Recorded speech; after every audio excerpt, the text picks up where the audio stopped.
ഇത് കണ്ടില്ല, നമ്മുടെ വിശാലമായ പുഴയാണ്. പക്ഷെ ഇന്ന് നമുക്ക് നല്ല അതിഥികളൊക്കെ ഉണ്ട്, കാണിച്ചു തരാം.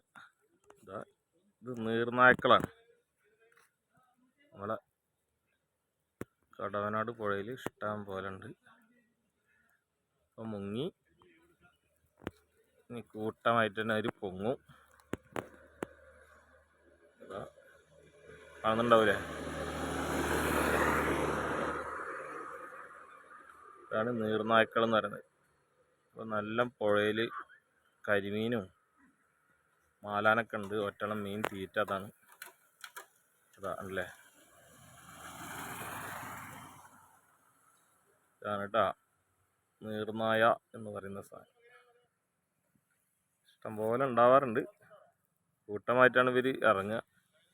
സാധാരണ ഒരു 4 മണി 5 മണി സമയത്തൊക്കെയാണ് കാണാറ്. നല്ല വിശപ്പുണ്ടാവും, അതുകൊണ്ടാവും. നല്ല മീനുണ്ട്, ഒരുപാടുണ്ട്. അങ്ങനെ വലിച്ചൊലിച്ച് പോവുക.